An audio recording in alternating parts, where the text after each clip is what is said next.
Welcome back to Yahoo Finance Live. As we've been discussing, progress being made on that infrastructure bill, a plan between Democrats and Republicans to get it across the finish line. But it has caught a new sector, or a sector that we haven't talked about much in that infrastructure bill, certainly, in its crosshairs. That would be crypto, as we're talking about a $30 billion impact here for a wide swath of the sector. And for more on the impacts from that, I want to bring on Perianne Boring, Chamber of Digital Commerce founder and president, joins us once again. Perianne, good to see you again. I mean, this is something that has a lot of people talking about maybe mitigating the impacts here just because of how broad the language is in the updated text of the bill. But talk to me about what you're finding as you dig through it and how big it could be here for crypto writ large. Yeah, it's estimated that the crypto provision is paying for 1/6 of the entire infrastructure bill package. Kind of two things to clarify here. One, this is not a new tax on cryptocurrencies. This is clarifying information reporting requirements on digital assets. Bringing clarity to these requirements is good for business. What is not good is to extend those requirements to people who have no way to comply with this. That would be miners, validators, node operators, developers, or on the technology itself. So again, regulatory clarity is a positive thing in tax in general, but this has to be done in a way that does not stifle the development and the innovation of this technology. And as this bill is written today, it could be interpreted too broad to loop in companies and people and organizations that clearly are not brokers, and that could have a pretty devastating impact on the development of this technology in the United States. What do you mean specifically by that? I mean, is it that the provisions right now is way too broad, that it needs to be a little more specific, or that it needs to target the right part of, if we're talking sort of the crypto ecosystem overall, when you talk about it stifling sort of the economic growth there in this space, what's your biggest concern? Yeah, our biggest concern is the definition of what a broker is. Brokers have information reporting requirements. So again, it is appropriate for digital currency trading platforms or traditional brokers who are dealing in digital assets to have information reporting requirements. It is not appropriate to extend those beyond those entities.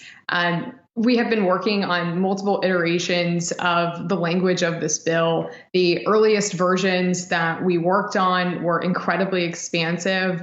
Those have been narrowed down, but they're still not explicitly clear on node operators, miners, developers, validators, and other technical parts of the ecosystem that could not comply. So again, if you have reporting requirements on individuals or on parts of the technology, if they can't comply, it's going to shove that activity overseas. And that could have pretty huge impacts on our economy and even potentially our national security. Not only that, but also it would kind of, if you're kind of suggesting that this is going to be able to bring in close to $30 billion, and it's not possible, you're not going to see the pay for on the other end too. So that's not going to be a win either.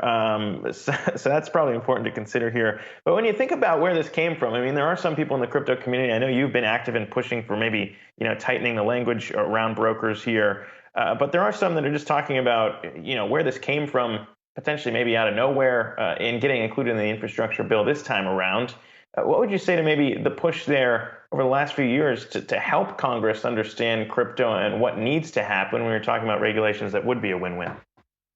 Yeah, this did not come out of nowhere. The IRS commissioner testified in front of the Senate Finance Committee back in April, saying that IRS needs statutory authority to issue guidance on information reporting. Senator Portman also commented in that hearing saying that he is working on legislation on exactly that. The process of including that as a pay-for in the infrastructure process is not ideal, and I think it's somewhat inappropriate. I do believe the cryptocurrency space is one of the most promising and fastest growing areas in our economy, and it really deserves a sophisticated and a dedicated and a thoughtful public policy process. Because it was tied into the infrastructure bill, it is being rushed through a very intense legislative process, and it has not given Congress the appropriate appropriate time that is needed to take into account all of the attributes of this technology and how information reporting should and should not apply to the digital asset ecosystem. So the process is certainly not ideal. There's a lot of people who have been working all throughout the weekend, including us at the chamber and late into the night, just refining these definitions as much as we can. The process is not over. We have made significant amount of progress, but there is still more work to do. What's your estimation on how much this tax can generate in terms of revenue? If we're talking roughly, $28 billion is what the Senate is looking at. I mean, is that a realistic number? I really wish we knew. We don't know. They have not released any information about where they came up with that in the scoring. That's an outstanding question everybody has. And the Senate should share that information with everybody so we can analyze that and better understand if that's accurate or not. We just don't know. And there's a lot of other things about this bill we just don't know because it is not clarified in the text.